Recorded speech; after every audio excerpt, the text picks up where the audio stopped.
Seja muito bem-vinda ao meu canal. Se tu é nova por aqui, primeiro eu quero te dar as boas-vindas. Eu me chamo Gabriela Damasceno, sou psicóloga e por aqui eu trago a psicologia de uma forma muito descomplicada. E nesse vídeo aqui eu resolvi contar para vocês um pouquinho mais da minha trajetória dentro da psicologia.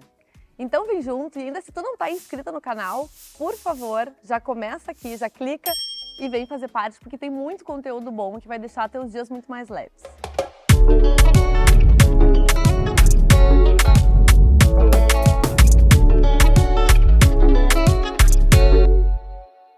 E eu quero começar usando, inclusive, o que está acontecendo agora, tá? Essa gravação, ela não era para acontecer aqui, no jardim da minha casa. Era para acontecer lá em cima, que é onde eu atendo, onde eu trabalho, enfim. Só que hoje a gente acordou sem luz, né? Não tinha luz. E aí, na verdade tinha um pouquinho de luz, mas a luz que era fraca finalizou. Quando eu fiquei pronta para gravar, a luz acabou. E aí a gente está tendo aqui que usar da flexibilidade e viemos para o jardim. E eu tô contando essa história porque eu acho que isso tem tudo a ver com a minha trajetória dentro da psicologia. Ela nunca foi linear, ela nunca foi certinha, assim, com passo a passo. Eu sempre tive muitas dúvidas, mas eu sempre me permiti experimentar, né? Ir para as coisas que me interessavam, deixar minha curiosidade me guiar. E acho que eu também sempre me permiti persistir nas coisas apesar dos desafios, que é exatamente o que eu tô fazendo agora. E acho que essa já é uma das grandes coisas que eu trago da minha carreira e que eu queria dividir com vocês. Mas então vamos embora, deixa eu começar essa história. Então eu vou começar, gente, do tempo lá da graduação, tá? Que faz aí quase 13 anos. Eu comecei estudando neuropsicologia, entrei num grupo de estudos naquela época, né? Porque era algo que eu me interessava, gostava. Mas, com o tempo, eu fui percebendo que o que me chamava a atenção não era tanto estudar, né, a parte do cérebro, e sim mais o comportamento humano, como é que as relações aconteciam. Então, faltando acho que 2 anos para me formar, eu decidi que eu não ia querer seguir pela neuropsicologia. E até saí do grupo, enfim, e fui fazer outros estágios. E aí eu achei que eu tinha me encontrado dentro da psicologia, né? Que eu ia ser psicóloga organizacional, né? Porque dentro da URGS, que foi a universidade que eu fiz, inclusive, lá tem uma vertente bem forte dentro da psicanálise, né? O que eu não me identificava. Então eu nem pensava em ser psicóloga clínica naquela época. E eu estudando um pouquinho de psicologia do trabalho, né, e vendo um pouquinho sobre organização, eu achei que seria ótimo, né, e eu comecei a fazer cursos e fui indo para essa área. E aí no último ano da faculdade, eu também tive a chance de fazer um estágio curricular na parte clínica, e aí eu acabei tendo a experiência com a abordagem sistêmica. E foi aí que eu super me encantei com a clínica, porque a experiência foi muito legal. Então olha que interessante, eu não achava que eu gostaria da clínica, né, mas quando eu fui fazer esse estágio, eu me encantei. Então, a vida vai nos mostrando como as coisas são, né? O que eu achava que eu ia gostar, na prática eu não gostei. E aquilo que eu dizia que não, nunca seria pra mim, quando eu fiz, eu me encantei. Então, isso já fica aí de um bom aprendizado pra mim na minha carreira, né? De experimentar muito mais as coisas do que só ficar indo pelaquilo que eu imaginava. E junto com esse último ano de graduação, tá? Uma outra coisa aconteceu na minha vida pessoal, mas que, obviamente, né? A gente é um ser integrado, interferiu em toda a minha vida profissional e tudo mais, que foi a chegada da Isabela, né? Então eu passei o último ano de graduação grávida, né? E me formei com a Isabela nos braços. Então foi tudo muito junto, 2 eventos super importantes ao mesmo tempo. E vocês devem imaginar também que isso foi bastante desafiador na época, né? E acho que isso também me trouxe muito dessa resiliência que eu falava antes, né? Sobre estar gravando aqui fora. E olha que interessante, tá? Um dos planos que eu tinha para logo depois que eu me formasse era fazer um mestrado. Porque eu sempre gostei da pesquisa, né? Mesmo não tendo me interessado tanto pela neuropsicologia, eu ainda seguia com a ideia de, fazer mestrado, daqui a pouco um doutorado, enfim. Né? Gosto de dar aulas, etc. E aí, gente, eu mantive essa ideia e eu, inclusive, fiz uma prova para concorrer, para tentar entrar no mestrado da URGS logo depois que eu me formei, tá? E, por uma grande felicidade, eu não passei nesta prova, né? Eu não fui aprovada. E é muito interessante isso também, porque foi algo que na época me deixou, né, de certa forma, frustrada. Não muito, porque eu, né, imaginava, mas eu só consegui entender a dimensão e o quão positivo foi não ter passado nesse mestrado anos depois, quando eu de fato vinha fazer o mestrado num outro cenário, num outro contexto. Então, isso também para falar, né, gente, do quanto muitas vezes uma frustração num momento se torna uma grande coisa num outro. E a gente não tem a dimensão disso quando a gente está vivendo. A gente precisa dessa perspectiva temporal para se dar conta. E aí, bem, né, de qualquer maneira, eu tinha ali uma bebezinha, eu precisava começar a pensar na minha carreira, graças a Deus eu, né, tenho uma família que conseguiu me ajudar muito nesse início. Mas eu sempre tive vontade de ter essa autonomia financeira, principalmente, né? Enfim. Então, o que eu fiz? Eu falava inglês fluentemente. Digo falava porque eu me sinto muito enferrujada hoje, mas eu tinha uma grande habilidade de inglês. E na época surgiu uma oportunidade de eu dar aula de inglês numa escola, né? E também de ajudar alguns aluninhos, né? Alguns alunos de ensino médio, ensino fundamental, a conseguirem, né, se virar um pouco mais no inglês. E como essas oportunidades elas foram surgindo, assim, eu nem lembro exatamente como que aconteceu isso, mas eu acabei me engajando nisso. E aí isso foi me dando um pouco mais de respiro. Tá? Nesse meio tempo eu comecei uma especialização. Na época eu comecei em terapia cognitivo-comportamental. E ali eu comecei a atender os meus primeiros pacientes, tá? Então, acho que isso também me mostrou assim, do tipo, vai como dá, né? Não vai dar, a clínica, realmente ela tem um tempo pra gente conseguir se estabelecer, então eu sabia desse tempo. E aí, acho que pra conseguir esperar isso, é que eu comecei a fazer as aulas por fora. E tudo isso, gente, porque eu comecei a entender que uma coisa muito importante dentro da minha carreira era ter flexibilidade de tempo. Isso a maternidade me trouxe muito. Eu sabia que eu queria, né, ser remunerada pelo meu serviço, eu sabia que eu queria fazer o que eu gosto, porque eu sou uma pessoa muito movida pelo que eu gosto, mas eu sabia que eu precisava dessa flexibilidade, que eu não ia conseguir, né, ficar das 8 às 6 num lugar fazendo a mesma coisa, que isso provavelmente ia me adoecer, né, mesmo que eu conseguisse fazer. Então, acho que isso é um parâmetro legal para quando a gente pensa em carreira, né? Não é só o que eu gosto de fazer, o que eu faço bem, mas o como que eu vou fazer o que eu faço. Né? Então, é interessante de ver que nesse inicinho da minha carreira eu já fui percebendo aspectos que fazem todo sentido para mim hoje. E aí, logo no meu primeiro ano de formada, uma outra oportunidade apareceu também para mim, que foi trabalhar num grupo de recuperação da obesidade, né?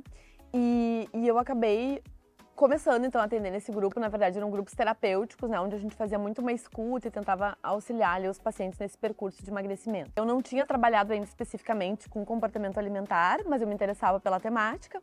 E eu também gostava de grupos, isso é uma parte da minha graduação também que ficou bem marcada, né? Eu fiz dinâmica de grupo, eu fui monitora dessa disciplina, então eu acabei seguindo por aí. Mas eu lembro, assim, muito da sensação de não me sentir pronta, né? No primeiro ano de formada para coordenar um grupo. Mas é isso, né? Eu entendi que se sentir pronta era algo que, se eu esperasse acontecer, talvez nunca chegasse. Então eu tive que ir. E que bom que eu fiz isso, tá? Porque eu acho que isso é muito um mantra pra mim hoje. Todas as novos projetos, todas as novas coisas que eu lanço, eu frequentemente não me sinto pronta. Esse não é um bom parâmetro pra mim, porque, né, eu tenho mais dessa insegurança, dessa indecisão. Mas eu aprendi a não ceder tanto a esse impulso. Então eu observo, mas eu sigo. Eu batalho pelo aquilo que faz sentido, tá?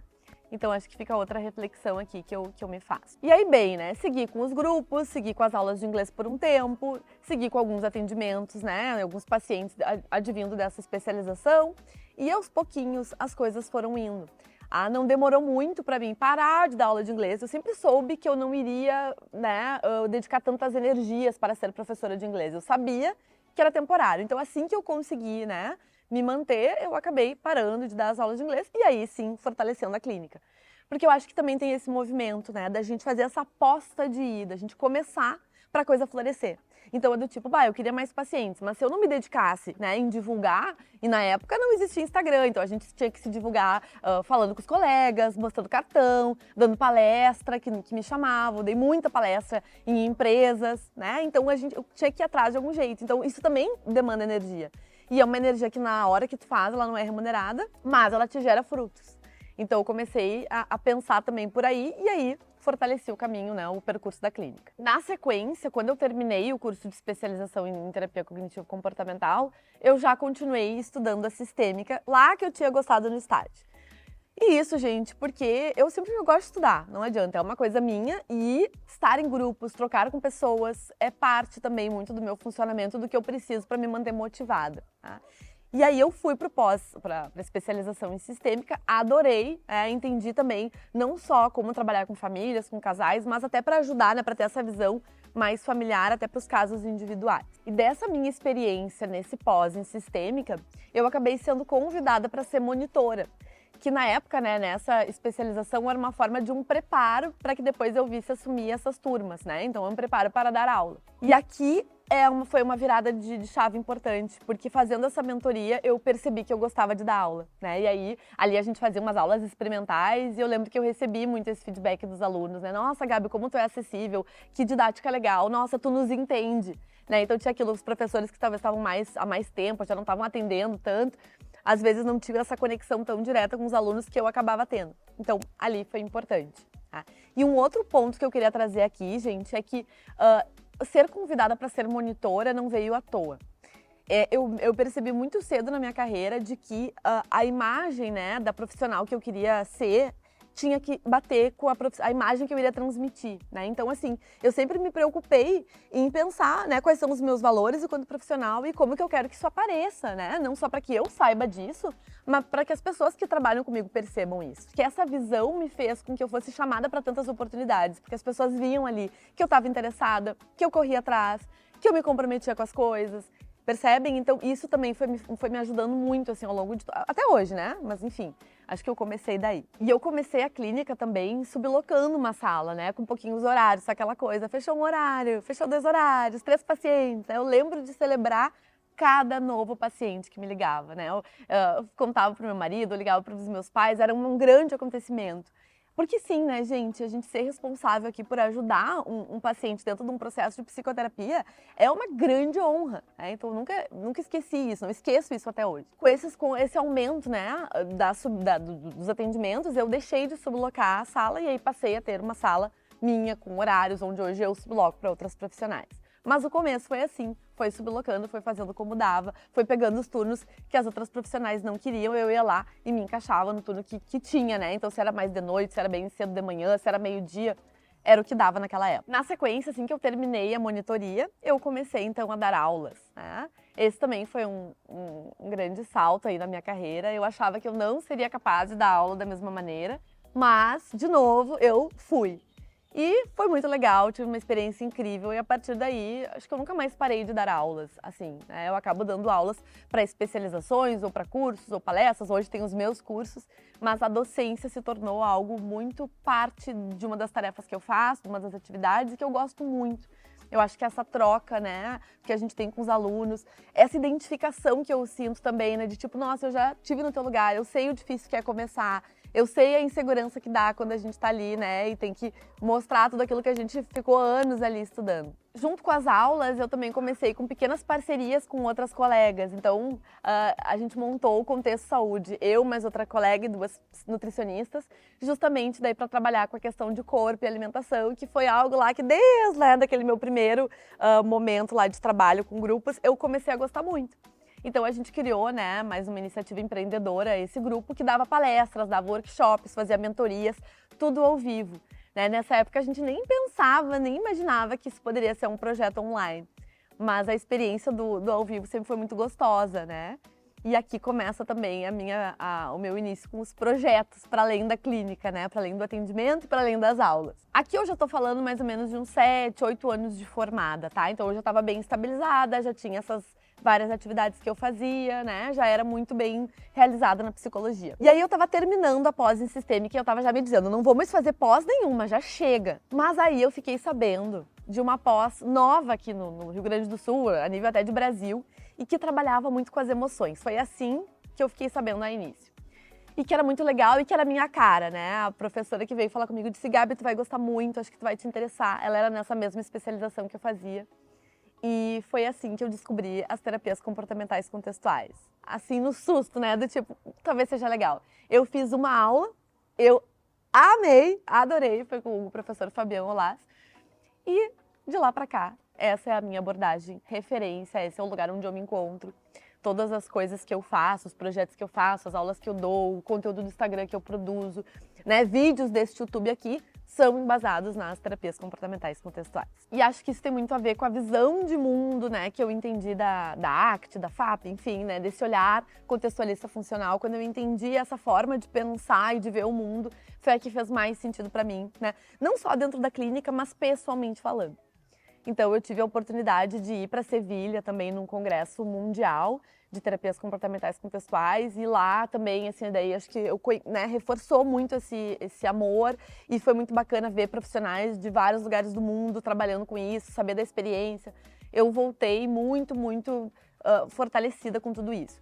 E nessa época eu comecei a fazer parte também de um grupo de outros psicólogos, né, que estudavam as terapias comportamentais contextuais e que trabalhavam para disseminar, para ensinar também todas essas abordagens. Então eu fiquei fazendo parte desse grupo de 3 a 4 anos. Eu não sou muito boa de datas, tá, nem de tempos, mas o que importa é que é o processo.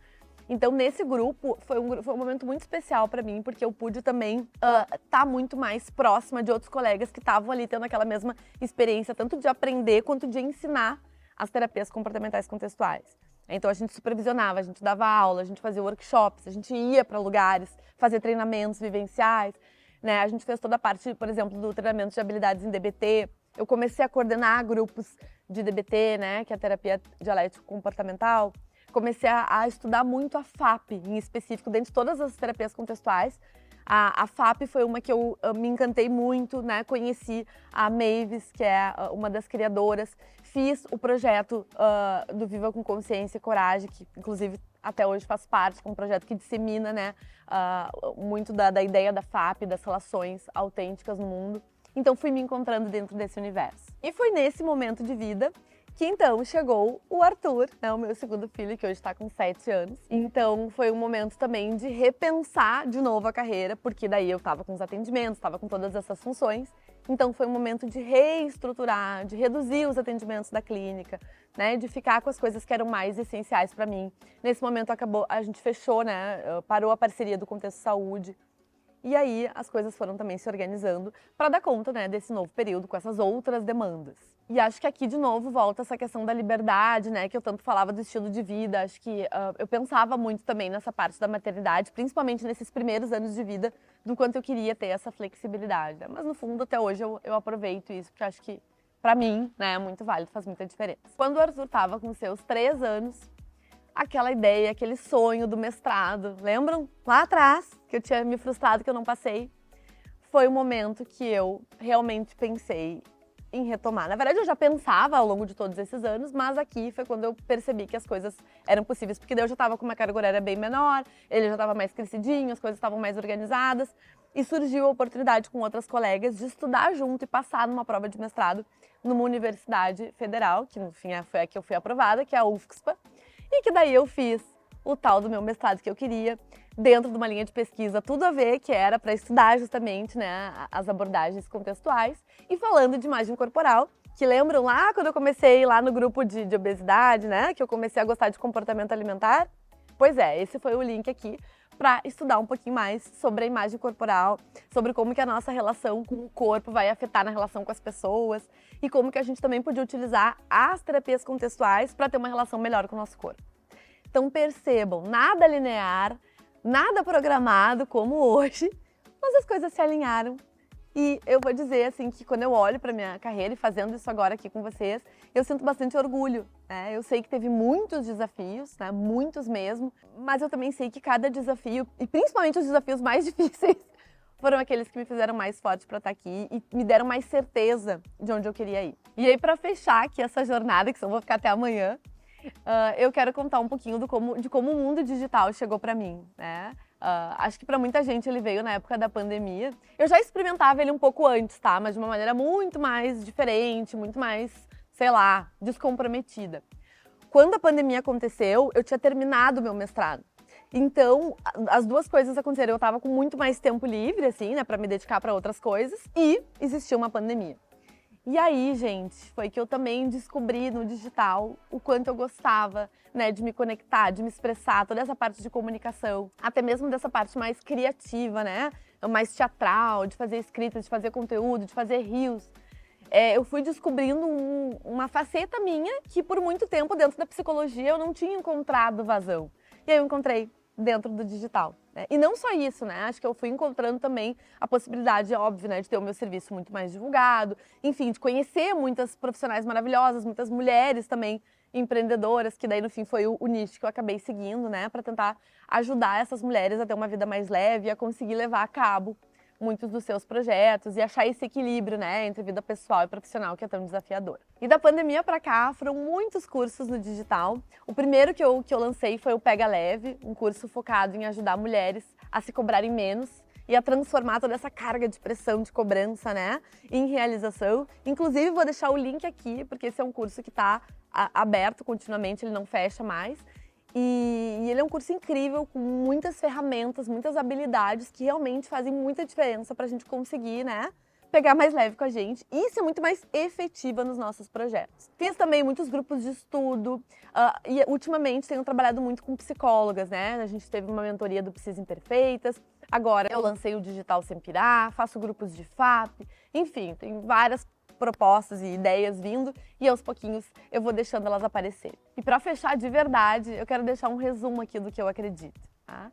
Aproveitem as oportunidades que aparecem na vida de vocês, mesmo aquelas que não têm cara de oportunidade. Lembra também que se sentir confusa, que não saber para onde ir, tá perdida, é parte do processo.